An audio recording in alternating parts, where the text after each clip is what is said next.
ராம் ராம் ஜெய ஜெய சங்கர ஹர ஹர சங்கர. ஸ்ரீ குருபியோ நம.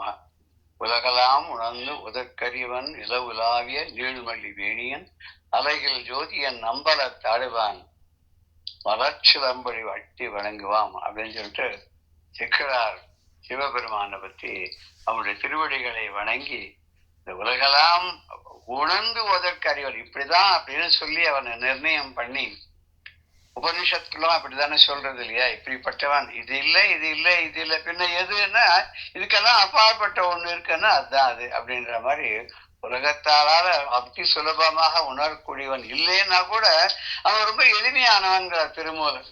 பகவான் நம்ம மனசை விட்டு ஒரு அடி கூட நகராத விலகாத இருக்காராம். எப்படி அம்பாள் மகாலட்சுமி நாராயணனுடைய ஹிருதயத்திலேருந்து நீங்காத இருக்காளோ அது மாதிரி சிவபெருமானும் தன்னுடைய அடியார்களுடைய மனதிலேருந்து நீங்காத ஒரு அடி கூட விட்டு அகலாமல் இருக்கிறான். அந்த உள்ளத்து ஒருவனையும் உள்ளத்துக்குள்ளேயே உட்கார்ந்து இருக்கான். ஆனா நம்ம தான் அவனை புரிஞ்சுக்காத இருக்கோம். ஆனா அவனை தேடி எங்கெங்கயோ போறோம். ஒரு சித்தர் பாடல் கூட உண்டு இல்லையா? தேடி தேடி எங்கோ ஓடுகின்றால் உள்ளே தேடி கண்டு கொள்ளலாமேன்னு ஒரு பாட்டு கூட உண்டு.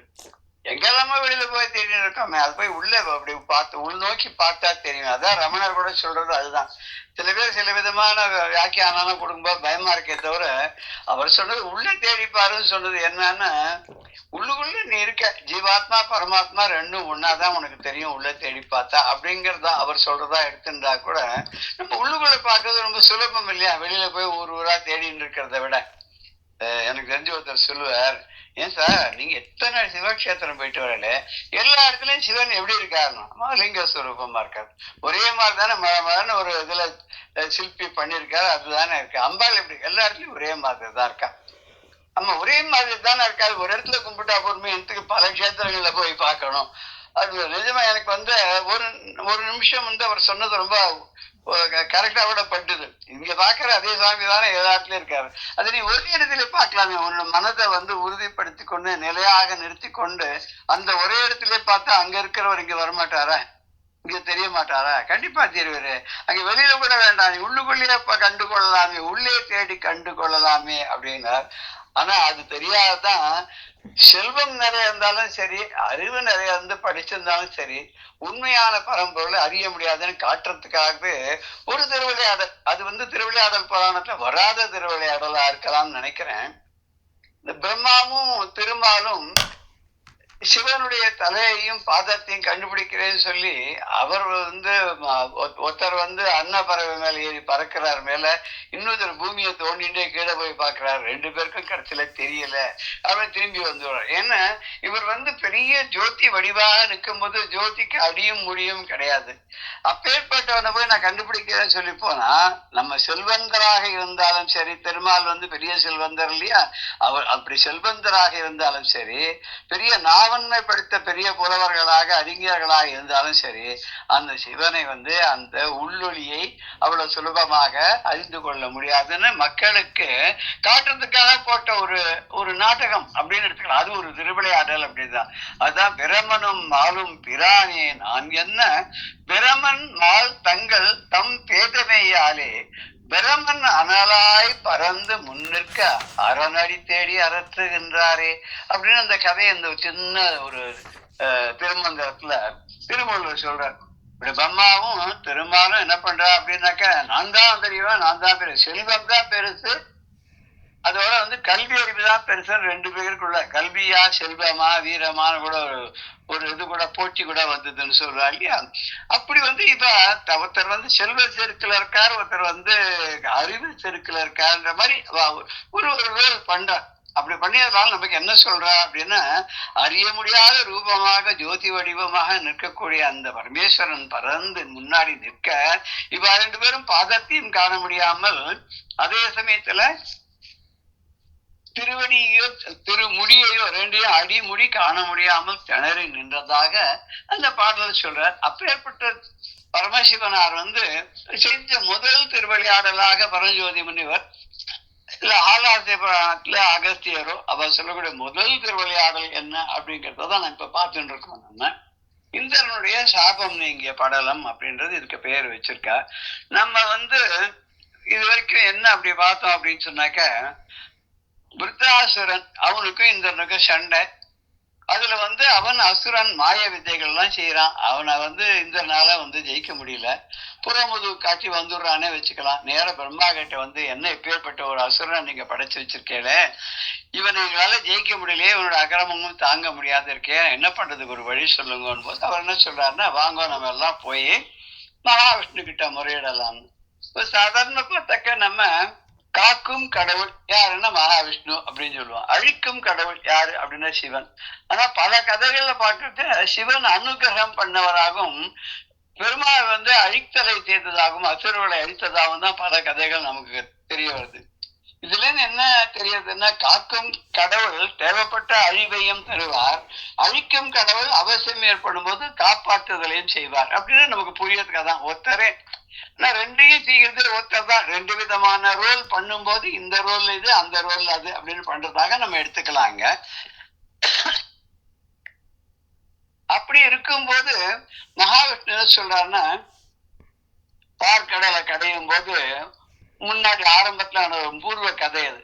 இந்த பார்க்கடலை கடையும் போது அவர் சொன்னாராம் மகாவிஷ்ணு. என்ன சொன்னார் அப்படின்னா, நீங்கள் பார்க்கடல் கடையும் போது உங்களுடைய ஆயுதங்கள்லாம் இங்க வச்சுன்னு வரக்கூடாது, ஆயுதங்கள்லாம் எங்கேயா பத்திரமா வச்சுட்டு வாங்குவோன்னு அப்ப சொன்னாராம். அப்ப சொன்னது இப்ப ஞாபகப்படுத்திக்கிறார். அதை ஞாபகப்படுத்துறார் பிரம்மா தேவன். நம்ம முன்னாடி ஒரு காலத்துல போய் பார்த்தோமே மகாவிஷ்ணுவை பார்க்கடல் கடையும் போது, அவர் சொன்ன போது நீங்க எல்லாம் என்ன பண்ணீங்கன்னா, உங்களுடைய ஆயுதங்கள் எல்லாவற்றையும் கொண்டு போய், அசுரர்களாயாலும் சரி தேவர்களாயாலும் சரி, உங்கள் ஆயுதங்களை எல்லாம் கொண்டு போய் நீங்க ததீசி முனிவர்கிட்ட கொடுத்துட்டு வந்தேன் பத்திரமா. நம்ம இந்த இதுல வச்சுட்டு வரோம் இல்லையா, கிளாக் ரூம்ல வச்சுட்டு போறோம் அப்படின்னு சொல்றோம், அது மாதிரி ஊர்ல வச்சுட்டு வந்தான்.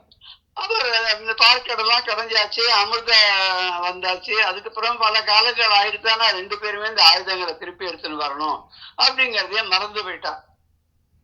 இப்ப அந்த ஆயுதங்கள் ரொம்ப நாளா இவர்கிட்டே இருக்கும் போது என்ன பண்றதுன்னு தெரியாத, அது பண்ணாதானே போயிடும். ஆயுதங்கள்லாம் பொதுவா இரும்புலதான் பண்ணுவா, துருபிடிச்சு போயிடுமோனோ. அதனால அந்த ஆக்சிடைசேஷன்ல இருந்து அதை காப்பாற்ற என்ன பண்ணார், அவர் அத்தனை ஆயுதங்களையும் முழுங்கிட்டாராம். அந்த ததீசி முனிவர் எவ்வளவு சக்தி வாய்ந்தவரா இருந்தா என்ன பண்ண, உருக்கி அப்படியே குடிச்சிருப்பாருன்னு நினைக்கிறேன். அது என்ன ஆச்சு, நேர போய் அவருடைய முதுகெலும்புல அப்படியே படிஞ்சுடுச்சு, ஒரு கோட்டிங் மாதிரி, ஒரு அது என்ன இது சொல்லுவாங்க இல்லையா, கவசம் மாதிரி போய் அவருடைய முதுகெலும்புல அதுவாயிடுச்சு. இதை ஞாபகம் வச்சுட்டு பிரம்மா சொல்ற, நீங்க நேர ததீசி முனிவர்கிட்ட போங்கோ, போயிட்டு நீங்க போன உடனே அவருக்கு புரியும் அடுத்த வாழ்க்கை மனசுல என்ன இருக்குன்னு அறிந்து அதுக்கு தகுந்தபடி நடக்கக்கூடியவர். நீ போன உடனே நீ கேட்கறதுக்கு முன்னாடியே உனக்கு எது தேவையோ அதை கொடுத்துட. வாஞ்சாசம்மதிக்கம் பயாத்ராத்தும் தாத்தும் பரமபிச்ச வாஞ்சாசம்மதிக்கம் அப்படின்னு சொல்றாரு இல்லையா ஆதிசங்கர். அது மாதிரி கேட்கறதுக்கு மேலேயே கேட்கறதுக்கு முன்னாடி அவர் கொடுத்து விடுவார் அப்படின்னு சொல்ற பேச்சை கேட்டோன்னே இந்திரன் என்ன பண்றான், நேர ததீசி முனிவர்கிட்ட போறான். அந்த ததீசி முனிவர்கிட்ட போயிட்டு அவரை போய் அவரை வணக்கத்தோட இதுவோட ஒரு பணிவோட போய் அவர்கிட்ட கேட்கிறான். என்ன போய் இங்க நிக்கிறான். அங்க போய் நின்னோடனே அவருக்கு எல்லாமே புரியுது. எல்லாம் புரிஞ்சு என்ன சொல்ற, பிரம்மன் எங்களுடைய துன்பங்கள் எல்லாம் தீர்வதற்காக உங்களை பணிய சொன்னார் அப்படின்னு சொல்லி அங்க போய் சொல்லணும்னு போறான். அப்படிப்பட்ட அந்த இந்திரனை பார்த்து அவர் என்ன சொல்றார் அப்படின்னாக்க, நீ எதுக்காக வந்திருக்கேன்னு எனக்கு புரியுறதுப்பா. நீங்க எல்லாம் ரொம்ப கஷ்டப்பட்டிருக்கீர்கள், அசுரன் அந்த விருத்தாசுரனால ரொம்ப கஷ்டப்பட்டு அந்த கட்டத்திலேருந்து உங்களை காப்பாத்திக்கிறதுக்காக பிரம்மா உங்களை எங்கிட்ட அனுப்பிச்சிருக்கார். எதுக்கு அப்படின்னா, உங்களுக்கு தேவையான ஒரு பொருள் என்னிடம் இருக்கிறது, அந்த பொருளை உங்களுக்கு கொடுக்கணும் அப்படின்றதுக்காக கொள்வதற்காக உங்களை நீங்க எங்க கிட்ட வரும்படியாக உங்களை பிரம்மதேவனானவன் அனுப்பி இருக்கிறார் அப்படின்னு அவர் சொல்றார். எனக்கு தெரியும் எதுக்கு வந்திருக்கேன்னு தெரியுதுன்னு. உடனே இந்திரன் சொல்றான், அடிகள் நீர் மறவாத ஒன்று அதனை வேண்டி இம்முடி கொள்வார், அனவரோடு முந்தினேன் எனது செடிகொள் காரிருள் உடைய உணர்வு தேய் தெமர் குடியலாம் பரப்பதோர் கொள்ளிகள் தயாது என்று அந்த பாடல்ல 378 சொல்ற. அடிகளே, நீங்க மறுக்காது எனக்கு கொடுக்கக்கூடிய ஒரு பொருள் ஒன்று உங்ககிட்ட இருக்கு, அதை விரும்பி இந்த முடிகளை தாங்கிய அந்த தேவர்களோடு நான் இங்க வந்தேன். நீங்க என்ன பண்றீங்கன்னாக்க அந்த அரக்கன் எப்பேற்பட்டவனா துர்நாற்றமும் துர்குணங்களும் உடைய அந்த அரக்கன் இருக்கானே, அவனையும் அவனுடைய கூட்டத்தையும் அழிக்கும்படி எங்கள் குடியையும் காப்பாற்றும்படியாக நீங்க எங்களுக்கு ஒரு உபகாரத்தை பண்ணும் அப்படின்னு சொல்ற. அப்படி நீங்கள் எங்களுக்கு தர வேண்டிய செய்ய வேண்டிய ஒரு பொருள் என்ன, தர வேண்டிய ஒரு பொருள் என்னன்னு அது எத்தனையானதுன்னாக்க உங்களுடைய திருமேனியில் இருக்கக்கூடியது, அதைத்தான் நான் கேட்கிறேன், எனக்கு வேணும் அப்படின்னு இந்திரன் கூறுறான். உடனே அந்த முனிவர் இருக்கார், ரொம்ப சந்தோஷப்பட்டு அப்படியே முகம் வளர்ந்து, நம்மளாலையும் ஒருத்தருக்கு உபகாரம் பண்ண முடியாது, அழிந்து போகக்கூடிய நாய்கள் நரிகள் ஒருத்தரும் யமன் எல்லாரும் என்னோடது சொல்லி நோய்கள்லாம் வேற கூடி இந்த உடம்ப ஒரு காலத்துல உயிரை பிரிச்சு உடம்ப அது தீக்கு இறையாக்கி உயிரை பகர்ந்து கொண்டு போக போகுது. அப்ப அழிந்து போகக்கூடிய இந்த உடம்புனால கூட யாரோ ஒருத்தருக்கு ஏதோ ஒரு பிரயோஜனம் இருக்குன்னு கொடுக்கலாமே அப்படின்னு சொல்லிட்டு அந்த முனிவர் என்ன பண்றாருன்னா,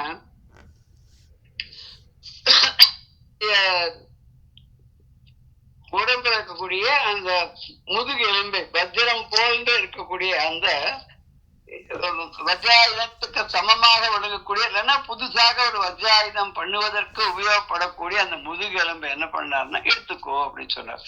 எடுத்துக்கோன்னு எப்படி எடுத்துக்கிறது? அவர் உசுரோடு இருக்கும்போது அவரை கொன்னுட்டு எடுத்துக்க முடியுமா? எடுத்துக்க முடியாது இல்லையா?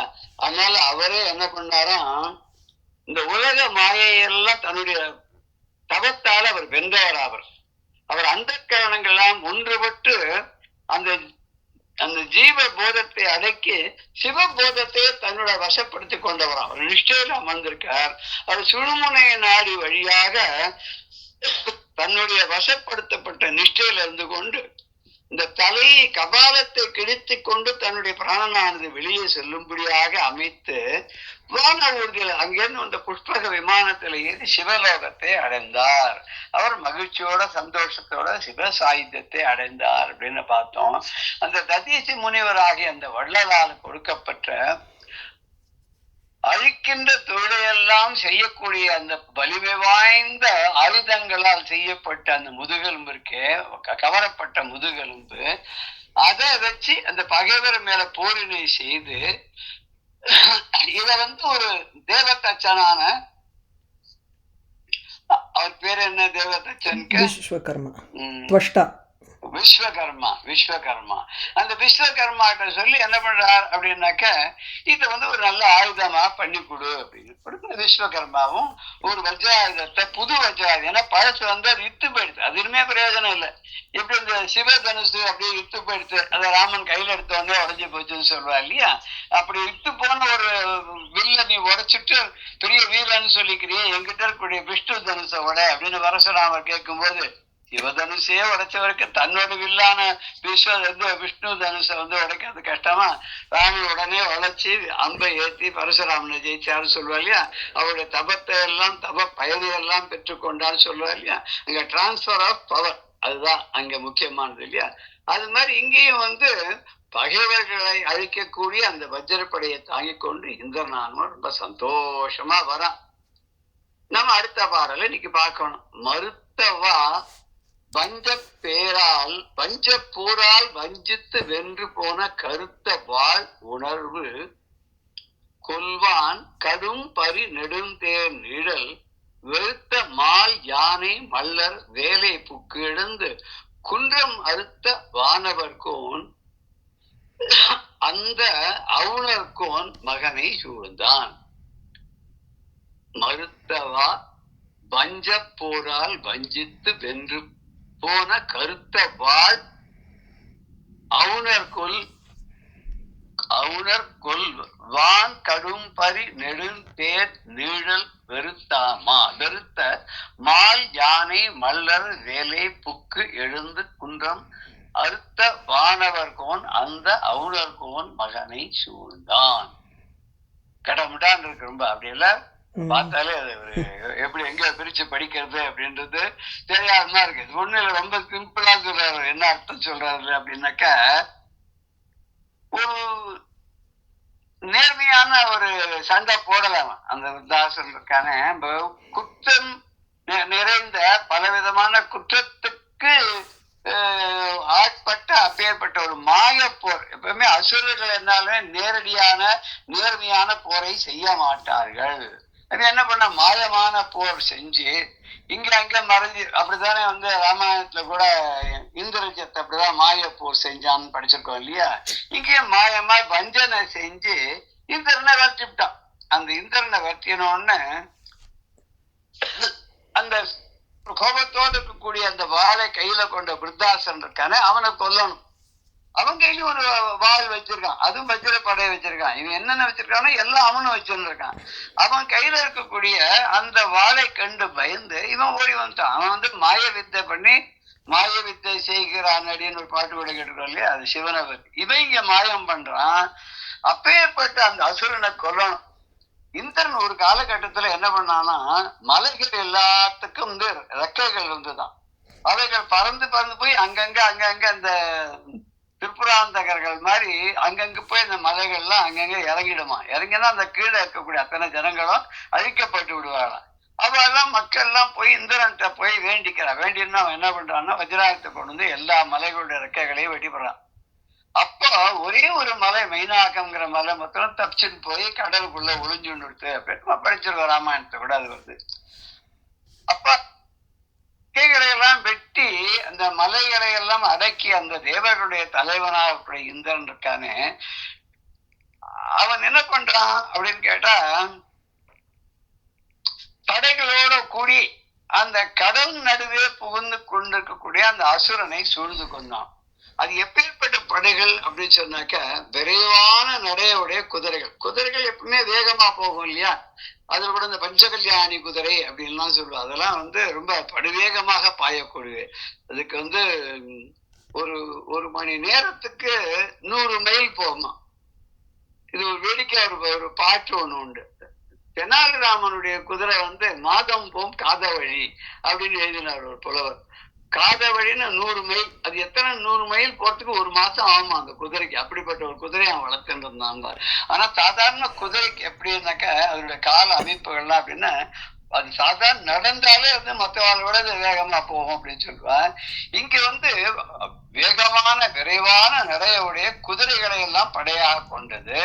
பெரிய பெரிய தேர்கள்லாம், தேர்ப்படை, ரதப்படை, ரத கஜ துரக பதாத்தின்னு சொல்லக்கூடிய 4 விதம் பெரிய தேர்களை ஒரு படையாகும்.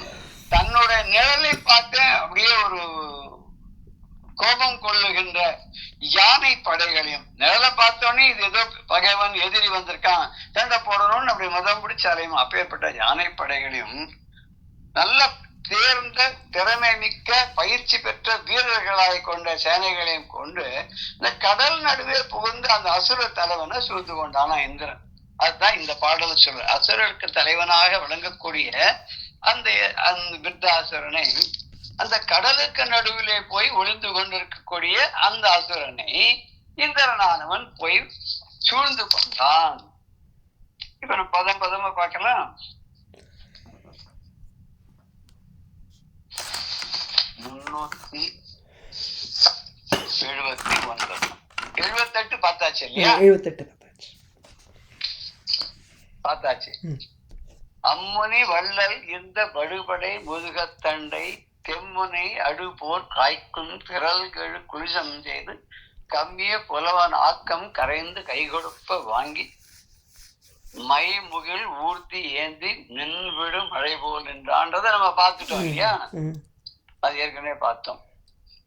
அந்த வஜ்ராயத்தை கையில வச்சுட்டு போன உடனே இவனை பார்த்த உடனே அந்த முனிவர் கொடுத்த அந்த இதை வச்சு வஜ்ராயுதம் பண்ணியாச்சு தேவதச்சன் மூலமாக. அதை எடுத்துட்டு போகும்போது அவனை பார்த்த உடனே அவன் போய் உள்ள ஒழிஞ்சுட்டான் கடலுக்குள்ள அப்படின்னு பார்த்தோம் இல்லையா?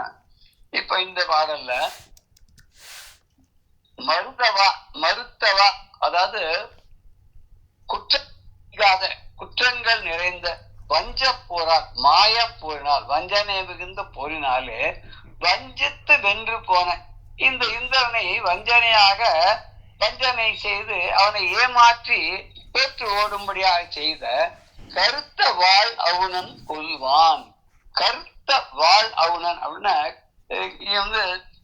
ஒரு கோபத்தையோட கருத்தன கருப்புங்கிறது கோபத்துக்கு சொல்றான், மனசுல ஒரு அழுக்குன்னு சொல்றான். இங்க இவனுக்கு மனசுல ஒரு அழுக்குன்னா கோபம் கொண்டன்னு அர்த்தம். அந்த கோபத்தோடு கூடிய சிந்தனை சினத்தை உடைய வாளை ஏந்தி புத்தரனை அந்த கையில வாளோட வாயில் வச்சுட்டு இருக்கான். அவனும் ஒரு வஜ்ராயுதம் வாழ் வச்சுட்டு இருக்கான். அப்படியே அந்த வாளை கையிலே உள்ள அந்த அவுணன் கொள்வான். அந்த வாளை ஏந்தி விருத்தாசுரனை கொல்லும் பொருட்டு. அவுணன்னாக்க அசுரன் அர்த்தம். இந்த திருப்புகள்ல கூட அவுணர் அப்படின்னு சொல்லி அருணகிரிநாதர் அதை சொல்வார், அடிக்கடி சொல்வார்ல. அப்படிப்பட்டவனை கொல்லறதுக்காக முயன்று போகும்போது குன்றம் மறுத்த வானவர் கோன்.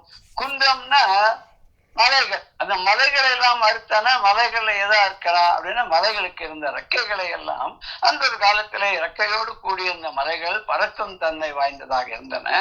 அதனுடைய ரெக்கைகளை எல்லாம் அறுத்த வானவர்கோன். அப்பேற்பட்ட ஒரு வீரம் மிக்க அந்த வானவர்கோன் தேவர்களுடைய தலைவனாக இருக்கக்கூடிய அந்த தேவேந்திரனானவன் கடும் பரி கடுமையான கோபத்தோடு கூடிய பரி, நல்ல நடையுடைய வேகமான நடையுடைய பரின குதிரைகள். பரி நரி ஆகிய கதையெல்லாம் நம்ம பார்க்க போறோம் இல்லையா? அத நரியை பரியாக்கி பரியை நரியாக்கிய கதையெல்லாம் பார்க்கணும். பரின குதிரை. ஆடும் பரி அப்படின்ற அருணகிரிநாதர். ஆடும் பரின ஆடக்கூடிய, அழகாக தோகை விரித்து ஆடக்கூடிய பரின குதிரை ஆயிடுமே இல்ல, பரின வாகனம்னு எடுத்துக்கணும். இங்க மிருகம்னா ரெண்டு அர்த்தம் இருக்கு இல்லையா? மிருகம்னு மானுக்க மிருகம்ங்கிறோம். மிருகம்னாக்கா எல்லா மிருகங்களையும் விலங்குகளையும் சொல்ற மாதிரி இங்க பரினாக்க குதிரைக்கும் பரி, எல்லா வாகனங்களுக்கும் பரி. அந்த பரி இங்க பரின்னா இந்த ரொம்ப நெடிய கடிய ஒரு வேகமாக செல்லக்கூடிய நடையுடைய அந்த குதிரைகள், பராக்கிரமம் மிகுந்த அந்த குதிரைகளையும் நெடு பெரிய பெரிய தேர்கள். இந்திரனுடைய தேரை கேட்கிறோமா? சாதாரண ராஜாக்கள் தேரே எவ்வளவு பெருசு இருக்கு. நம்ம இப்ப கோவில் எல்லாம் வச்சிருக்கிற தேரை எவ்வளவு பெருசு இருக்கு இல்லையா? அப்படி தேர்களும் நீழல் வெறுத்த மால் யானை, தன்னுடைய நிழலையே கண்டு கோபம் அடைகின்ற யானைகளை, மத யானைகளுடைய அந்த யானைப்படையை உடையமாக மல்லர். மல்லர்னு அது மல்லர் அப்படின்றது அதை லகர அபேதமா கூட எடுத்துக்கலாம். மல்லர்னா வீரர்கள். மல்லர்னா வீரர்கள்னு சொல்லுவோம் இல்லையா? அவன் அந்த காலத்துல ரெஸ்லிங் பண்ணுவார். மல்யுத்த வீரர்களுக்கு மல்லர்னு சொல்லுவார். பொதுவாகவே சண்டையிடுவதில வல்லமை வாய்ந்தவர்களுக்கு மல்லர் அப்படின்னு, வல்லவர்களானவர் வீரம் மிக்கவர்களுக்கு மல்லர், அது மல்லர் அப்படின்னு எடுத்துருக்க. வேலை புக்கு எழுந்து. வேலைன்னா கடல். அந்த கடல்ல புக்கு உளநுழைந்து எழுந்து 4 வகை சேனைகளோடு கூடி கடலின் நடுவே தோன்றி கடலுக்குள்ள புகுந்து அந்த அவுணர் கோமகனை அவுணர் அந்த அசுரர்களுடைய கோமகனைன்னு ராஜாவாக இருக்கக்கூடியவனை, அசுரர்களுக்கெல்லாம் தலைவனாக இருக்கக்கூடிய அப்படின்னு சொன்னா தலைவனாக இருக்கக்கூடிய மகனை, அந்த அசுரர்கள் குலத்தில் பிறந்தவனை சூழ்ந்தான்.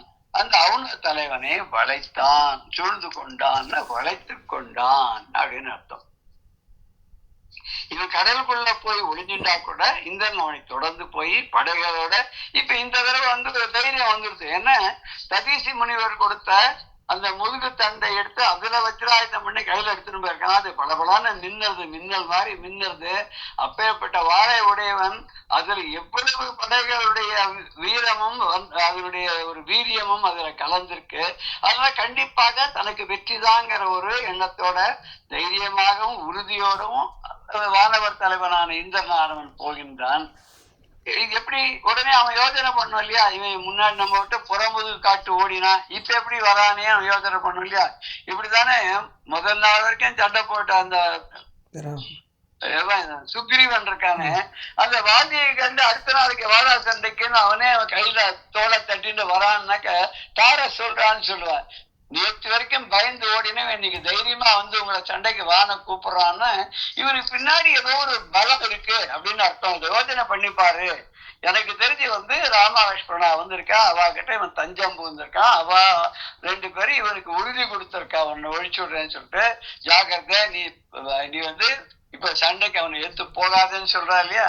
அது மாதிரி இங்க இவன் ஒரு நிமிஷம் யோசனை பண்ணணும். இருந்தாலும் அசுரர்கள் தானே, அசுரர்களுக்கு பலம் தான் இருக்குமே தவிர அவளுக்கு வீரம் பலம் இதெல்லாம் இருந்திருக்கும். ஆனா யோசனை பண்ணக்கூடிய பகுத்தறியக்கூடிய தாமத்தை அவளுக்கு கிடையாது. அப்படி இருந்தா ராவணன் ஏன் சீத்தையை தூக்கின்னு போறான் இல்லையா?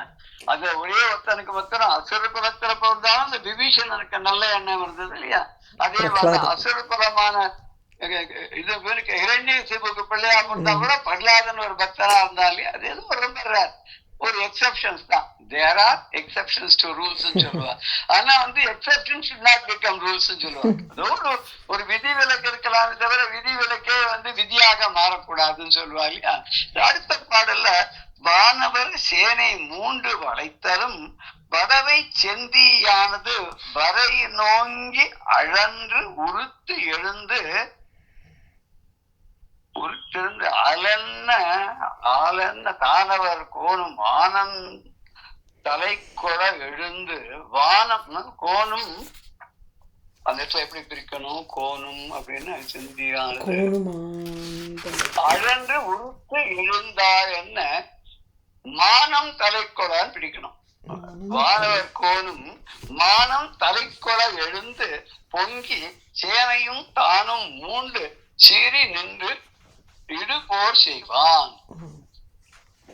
இவன் என்ன பண்றான் அப்படின்னு கேட்டாக்க, தேவர் படையலா கொண்டு சூழ்ந்த உடனே அந்த அசுரனுக்கு, அசுர தலைவனான விருத்தரன் இருக்கானே அந்த விருத்தாசுரன், அவன் என்ன இந்த வடவாக்கினி எப்படி ஒரு மலையளவுக்கு உயர்ந்து நின்று வந்தா எப்படி இருக்குமோ அந்த மாதிரி கோபத்தீயால உயர்ந்து வனராக நின்று கொதித்து சினந்து அவனுக்கு தனக்கு வந்து ஒரு மானமே போற மாதிரி ஆயிடுத்து, மான பிரச்சனையா போயிடுத்து.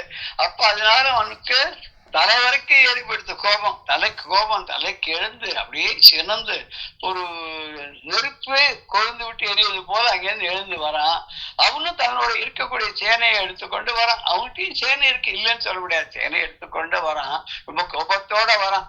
கோபத்தோட வந்து என்ன பண்றான் அப்படின்னு வானவர் படையெல்லாம் தாக்குவதற்காக அழிப்பதற்காக அவன் முயற்சி செய்யறான் அப்படின்ட்டு இந்த பாடல்ல சொல்ற. இத நம்ம இதை வந்து பதமா பார்க்கலாம். வானவர் சேனை, இந்த தேவர்களுடைய படையானது 3 வலைத்தளம் கோபம் கொண்டு அந்த அசுரனை கடலுக்குள் ஒளிந்திருக்கக்கூடிய அந்த அசுரனை சூழ்ந்து கொண்டதும் தானவர் கோணும் தனு உடைய வழியாக வந்தவர்கள்லாம், தனுவுக்கும் இந்த காஷ்யப்பருக்கும் பிறந்தவர்கள்லாம் தானவர்கள். திதி தைத்தியர்கள் இல்லையா, திதி பசங்களுக்கு தைத்தியர்கள் பேரு தனுவோடைய அவருடைய பசங்களுக்கெல்லாம் தானவர்கள். அப்ப அவருக்கு என்ன 3 வயசா கஷ்யப்பருக்கு வந்து திதி அதிதி தான். சில இதுல தனுவும் இருக்குங்கிற, அவருக்கு நிறைய மனைவிகள் உண்டு, 13 பேர் உண்டு. சூரபத்மன் கூட தானவர்கள்ன்ற மாதிரிதான் சொல்றாங்க. சூரபத்மன் அவெல்லாம் கூட அந்த அண்ணன் தம்பிகள் அவ 3 பேர் இருக்காங்க. அது வந்து ராமாயண காலத்துக்கு முன்னாடி பட்டது இல்லையா, அது சூரசம்ஹாரம்லாம். அதுல கூட வந்து அப்படிதான் தானவர்கள் அப்படின்ற மாதிரி பார்த்த ஞாபகமா இருக்கு. தானவர்கள்னா தனுவுக்கு பிறந்தவர்கள், அவர்களும் அசுரர்கள் தான்.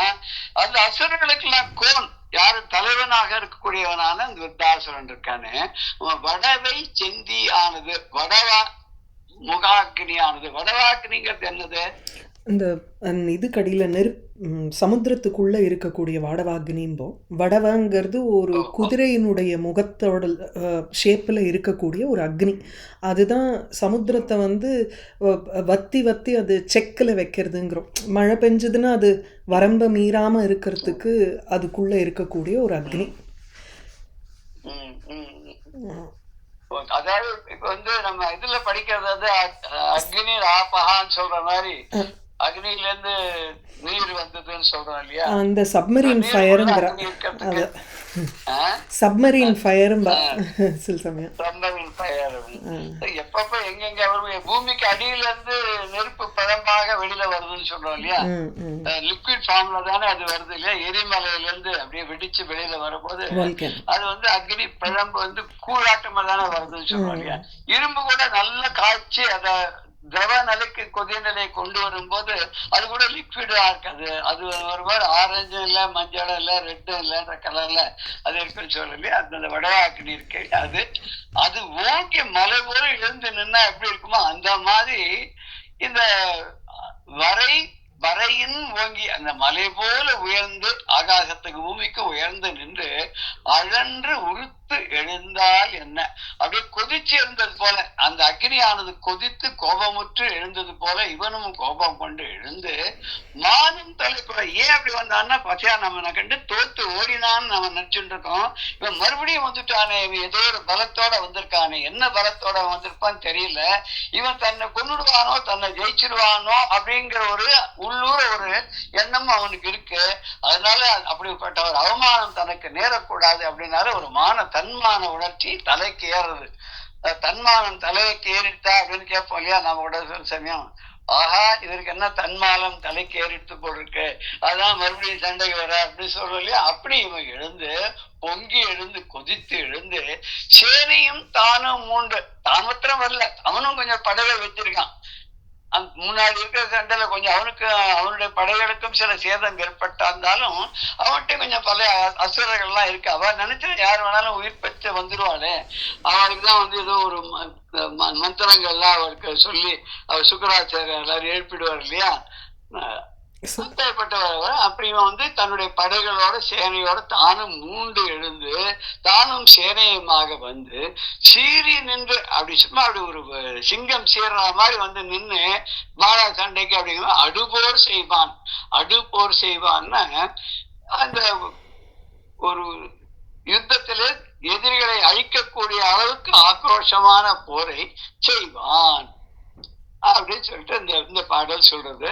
இவன் தண்ணிக்குள்ள ஒளிஞ்சிருந்தவனுக்கு அவனுக்கு மான உணர்ச்சியினால எப்படியுமே அந்த இந்திரனை எதிர்த்து சண்டை போட்டு அவனை ஜெயிக்கணுங்கிற எண்ணம் வர்றதுனால அப்படியே தீ போல எழுந்து கொதித்து எழுந்து தன்மான உணர்ச்சியோட மறுபடியும் தன்னுடைய இருக்கிற மிச்ச மீதி படைகளோட சண்டைக்கு சண்டை போறதுக்கு வந்தான் அப்படின்னு இந்த பாடல் சொல்லுது. அடுத்த பாடல்ல அடுத்தன இடியேர் என்ன ஆர்த்தனர் ஆக்கங்கூறி எடுத்தனர் கையிற் சாபம் எரிந்தனர் சிறு நான் ஓசை தொடுத்தனர் மீளி வாடி தூர்த்தனர் குந்தனேனி விடுத்தனர் வானோர் சேனி வீரர் நேர் அவுணர் வீரர். இப்ப இவருடைய சண்டை எப்படி இருந்தது அப்படிங்கிறத கொஞ்சம் சொல்ற. இவாளுக்குள்ள நடந்த சண்டையானது தேவர்களுக்கும் அசுரர்களுக்கும் மறுபடியும் இப்ப அந்த விருத்தாசனம் திரும்பி வந்த உடனே ஒரு சண்டை நடக்கிறது. அது எப்படி இருந்தது அந்த சண்டை அப்படிங்கிறத சொல்லும் போது அது ஒரு சின்ன ஒரு வியாக்கியானத்தோட சொல்றது. தேவர்களுடைய படைய மேல அசுர வீரர்களை நெருங்கி போறான். எப்படி போறான்னு இடிய போல ஆரவாரம் செஞ்சுன்னு போறாளாம். இடி முழக்கம் எப்படி இருக்கு, அது மாதிரி இடி முழக்கம் போல இவர்களும் அசுர வீரர்கள்லாம் ஆரவாரம் செய்து அந்த தேவர் படையை நெருங்கினார்கள். கையில அவ எல்லாரும் வில் வச்சுட்டு இருக்கா. அவ வில்ல வச்சுன்னு என்ன பண்றா அப்படின்னு எல்லாம் ஜே அப்படின்னு சொல்ற போல விருத்தாசுரனுக்கு ஜெய் அப்படின்னு சொல்லிட்டு, அதாவது அந்த அசுர தலைவனுக்கு வெற்றி அப்படின்னு வீர முழக்கம் செஞ்சு கொண்டு அவளுடைய வலிமை மிக்க அம்புகளை எல்லாம் கையில வைத்துக்கொண்டு ஒரு சக்தி வாய்ந்த அன்பு வில்லு இருக்க, அந்த வில்லுல நாணேற்றி அதுல அந்த அன்பை தொடுக்கத்துக்கு முன்னாடி நாணை ஒரு அப்படி இழுத்து விடுது. டங்குன்னு ஒரு சத்தம் கேட்கும். அது அந்த சத்தம் கேட்டான்னு எதிரிகளுடைய மனசெல்லாம் அப்படியே ஒரு மாதிரி பயத்தெல்லாம் நடுக்க முடியும். அது மாதிரி நாணி ஏற்றின்றது அந்த வில்லுடைய நாணை ஏற்றி அதை அப்படி இழுத்து விடுறது. அப்படி இழுத்து அது மாதிரி பண்ணாலாம். பண்ணதோடு இல்லாத வலிமை வாய்ந்த அன்புகளை எல்லாம் அவ மேல இருந்தார்கள். யார தேவர்கள் மேல இருந்தார்கள். இப்போ அவ பேர் சில பேர் வேல் சக்கரம் இதெல்லாம் கையில வச்சுட்டு இருக்கா. அதையும் தேவர்கள் மேல இருந்தாங்களாம். வேல் வீசுறது அந்த காலத்துல அம்பு மாத்திரம் போறது இல்ல, விஷம் தோய்ந்த முனையுடைய வேலை எரிவாகலாம். அப்படி குறிப்பாத்து வேலை இருந்தா அந்த எதிரிகளுடைய மார்பை போய் பிழைந்து விடும் அப்படின்னு சொல்லி அப்படி அதெல்லாம் பண்ணலாம். அந்த காலத்துல இந்த ஒரு சண்டை போடும் முறையானது அது மாதிரி சாப்பம் அப்படின்னு, சாபம்னே சாபம் போடுறது, இங்க சாப்பம்னா வில் அப்படியே சம்ஸ்கிருத வார்த்தையை அப்படியே எடுத்துருக்க. நான் ஓசை அப்படின்னு வில்லுடைய நாணை அப்படி ஒரு இழுத்து சுண்டி விடுறதுனால வரக்கூடிய ஓசை. மீலி வாலி அப்படின்றதெல்லாம் வலிமை விழுந்த அம்புகளை சொல்றது. அத குண்டம் அப்படின்னா நேமியில சக்கரப்படை, நேவி அப்படின்னு சக்கரம் அப்படின்னு ராவாலும் சக்கரம் வச்சிருக்காங்க. ஆனா இது சுதர்சன சக்கரத்துக்கு ஈடாகுமான்னு ஆகாது. பகவான் கிட்ட இருக்கக்கூடிய சுதர்சன சக்கரமானது அது டிஃபரெண்ட் ஆனது. அது அவருடைய மனதுல என்ன நினைக்கிறாரோ அது பிரகாரம் செய்யக்கூடியது. அதுவே ஒரு சக்தி வாய்ந்த தேவதையாக விளங்கக்கூடியது. இப்படி எல்லாத்தையும் வாழெல்லாம் இருந்து, அம்பெல்லாம் இருந்து, அப்புறம் வேலை இருந்து, சக்கரப்படையை வீசி, இப்படி அவர்களை எல்லாம் தேவர்களை எல்லாம் பயமுறுத்தினார்கள். அவுண வீரர் அசுர வீரர்கள் வானோர் தேவர்களுடைய வானவர்களுடைய வானத்திலே இருக்கக்கூடியவர், இந்த பூமிக்கு அடுத்தது பூஹு புவஹா சுவஹான்னு சொல்லும்போது மூணாவதா இருக்கக்கூடியது தேவர் உலகம். அது வானத்தில் மேலே இருப்பதனால, நமக்கு மேலே இருக்கிறனால வானம் அப்படின்னு சொல்றோம். வான் உலகு அப்படிங்கிற பையம் இது பூமி, அது வான் உலகு. ஒரு திருக்குறள்ல கூட ஒரு இடத்துல வானம் பொய்க்கு மேல் அப்படின்னு வருது. அதான் மழை வராத போயிடுச்சுன்னா அந்த மழையை தரக்கூடிய வர்ணன் கோபம் கொண்டு மழை பொழியலன்னா இங்க பூமி வறண்டு போயிடும். இங்க வானவர்களுக்கும் பூஜை நடக்காது. வானோர்க்கும் மீண்டு அந்த வானவர்களுக்கும் இங்க பூஜையெல்லாம் நடக்கும். பூமி வறக்கும்னா வையம் வறக்க மேல் வானோர்க்கும் மீண்டுன்னு. பூமி வறண்டு போயிடுச்சுன்னா பூஜை எல்லாம் கூட சிறப்போட பூசனை செல்லாது வானம் வறக்க மேல் வானோர்க்கம் மீண்டும். அந்த பூமி வறண்டு போயிட்டுன்னு சொன்னா சிறப்பான பூஜைகள்லாம் கூட அவளுக்கு நடைபெறாது அப்படின்னு சொல்லுவாங்க இல்லையா. ஆமா, இப்ப அவுண வீரர்கள் அசுர வீரர்கள் அந்த வானோர் தேவர்களுடைய சேனை வீரர் மேல், வானவர்களுடைய படையின் மேலே தேவர்களுடைய படை வீரர்கள் மேல அடுத்தன குரம்பை அடுத்து குளிப்புக்கு ஆவின்னு சொல்றாங்க. அது மாதிரி இந்த உடலை நெருங்கி அதுக்குள்ள இந்த ஆதியானது உயிர் வாழ்கிறது இல்லையா. அது மாதிரி இந்த தேவர்களை அடுத்தன நெருங்கினார்கள் அர்த்தம். எப்படி நெருங்கினார்கள்? இடி ஏறு என்ன ஆத்தன. ஏறு அப்படின்னா ரிஷபம், பராக்கிரமம் வாய்ந்த காளை. அப்படி காளை போல ஒரு வீரர்களை எல்லாம் காளை அப்படின்னு சொல்ற வழக்கம் உண்டு. வீரர்களை காளை போல் அப்படின்னு சொல்றவங்க. இது இடியை போல ஆரவாதித்து இடி ஏறு என்ன ஆத்தனர். எப்படின்னா ஒரு காளை எப்படி வேகமாக அப்படி முட்டை வருமோ, நம்ம இந்த ஜல்லிக்கட்டு எல்லாம் நம்ம பார்த்திருப்போம். அந்த காளை அது அதுக்குன்னே வளர்த்திருப்பா, அதுக்கு நல்ல பயிற்சி கொடுத்து வளர்த்திருப்பா. அது அந்த உள்ள இருந்து வெளியில அந்த மைதானத்துக்குள்ள விடும்போது அப்படி எதிர்க்க யார் வந்தாலும் குத்தி தூக்கி எறிஞ்சிரும் இல்லையா.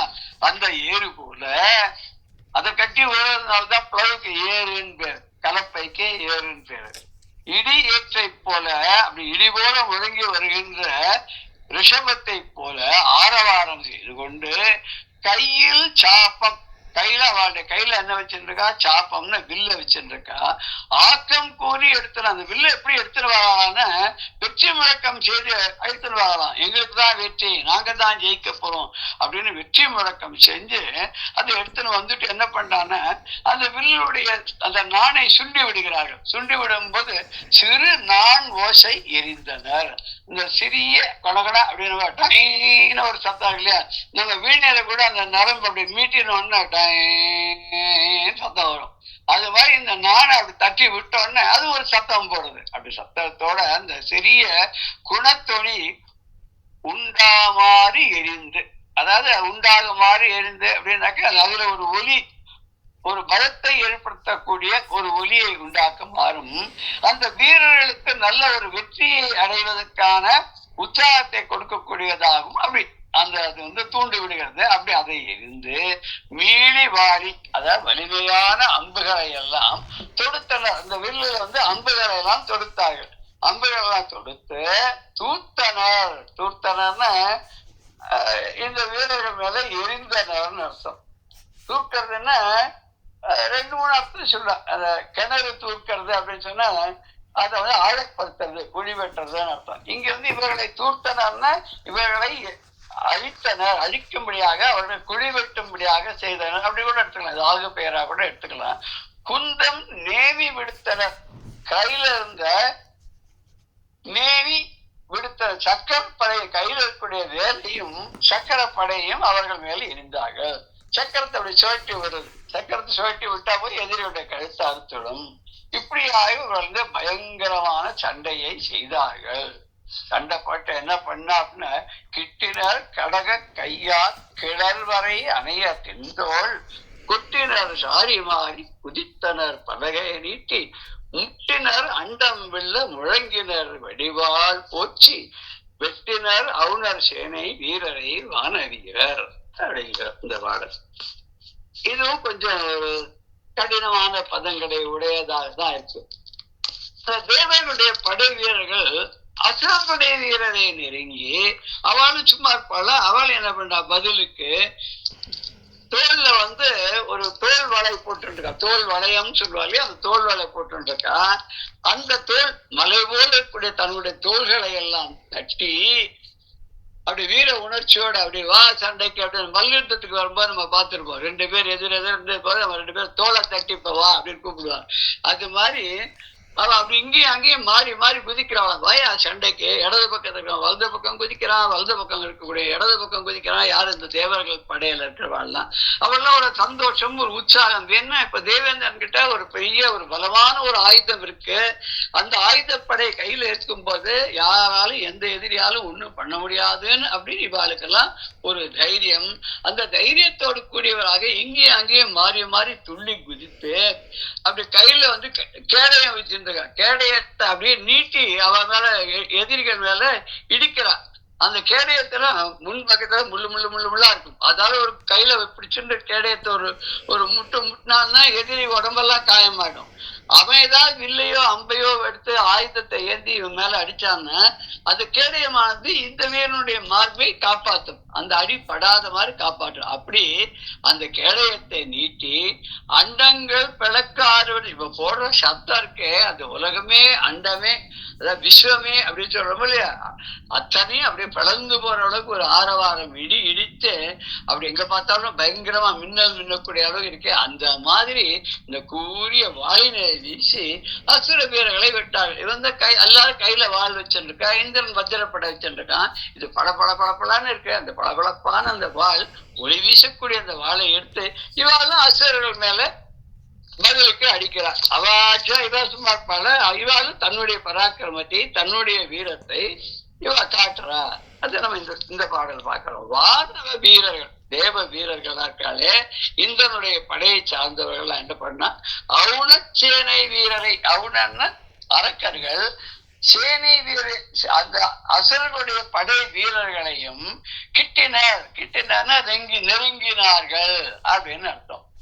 அங்க முன்னாடி நெருங்கினா அடுத்தன்னு பார்த்தோம் இல்லையா, அது கிட்டுதல்னா கிடைத்தல்னு அர்த்தம். கிடைத்தல்னா கையை நெருங்கி விட்டதுன்னு அர்த்தம். இன்னொன்னு கூட அது கிட்டி அப்படின்னா அதை அணுகி அப்படின்னு கூட அர்த்தம். இது தமிழ்ல சில பதங்களுக்கு நிறைய கான்டெக்ட் அந்த மாதிரி சில அர்த்தங்கள்லாம் நம்ம சொல்லலாம். கிட்டினார்கள் அப்படின்னா நெருங்கினார்கள். கடகு கையால், கடகம்ன்றது தோல்வலை, அந்த தோல்வலை அடைந்த அந்த கைகளாலே கிளர்வரை அணைய பெரிய மலை போல புரியாத மாதிரி இருக்கக்கூடிய உயர்ந்த பலமான மலை இருக்க, அந்த மலை மாதிரி அந்த மலை நின்ற மாதிரி ஒத்த வலிய தோலை தட்டி இவாளுடைய மார்பு தோல் எல்லாம் எப்படி இருக்குன்னா பெரிய மலை மாதிரி இருக்கான். அந்த மலை மாதிரி இருக்கக்கூடிய தோலையெல்லாம் தட்டி கொண்டு சாரி மாறி குதித்தனர். சாரினா வடசாரி இடதுசாரின்னு சொல்ற போல, வடதுசாரி இடதுசாரி, லெப்ட் ரைட் ரொம்ப. ஆமா, இடது பக்கம் இருக்க வலது பக்கம் இருக்க இடது பக்கம்னா மாறி மாறி குதித்து பலகை நீட்டி முட்டினார். பலகைன்னா கையில வச்சிருக்கூட கேடயம், தன்னை காப்பாற்றி கொள்வதற்காக வைத்துக் கொள்ள பலகை. அது வட்டமாக இருக்கு, கையில பின்னாடி ஒரு பிடி இருக்கு, அதை பிடிச்சிருக்கா கையில. தன்னையும் காப்பாற்றி கொண்டு அதால மற்றவர்களையும் இடித்து அண்டம் வில்ல முழங்கினர். அண்டம் பிளக்க என்ற பூமியானது பிளவுபடும் பண்ணமாக ஆரவார்த்தை சத்தத்தினால கூட அதிர்வுனால கூட கீறல்கள் ஏற்படுது இல்லையா. பெரிய இடி முழக்கம், பெரிய ஒரு பாம் பிடிச்சதுன்னு சொன்னா அந்த வீடுகள்லாம் அதிர்ந்து போய் அங்கங்க கீறல் விட்டுறது இல்லையா. அது மாதிரி அண்டம் பிளக்க ஆரவாரித்து அப்படின்னு அந்த பூமியே பிளந்து போற மாதிரி அவர் சத்தம் போட்டு கொண்டு கூச்சலிட்டு கொண்டு வடிவாள் ஓச்சி வெட்டினர். வடிவாள் அப்படின்னா வடிவுன்னா அழகுன்னு எடுத்துக்கலாம். இங்க வடிவாள்னா கூர்மையாக வடிக்கப்பட்டுள்ள வாள். வாள் கூர்மையா இருந்தாதானே எதிரி மேல அடிச்சா அதை வெட்டும் இல்லையா எதிரிகளை. அப்படியே அதை ஓச்சி அப்படின்னு வீசி வாளை ஓச்சி வெட்டினர். அசுரர்களை எல்லாம் வெட்டினார்கள். மேலும் இந்த சண்டை எப்படி நடந்தது, அந்த சண்டையில வந்து என்னென்ன விளைவுகள்லாம் ஏற்பட்டது அப்படிங்கிறது அடுத்த பாடம் சொல்றேன். நம்ம அடுத்த நிகழ்வுல அது மேல பார்க்கலாம். ஜெய ஜெய சங்கர, ஹர ஹர சங்கர, ஸ்ரீ குருபியோ நமः. ராம் ராம்.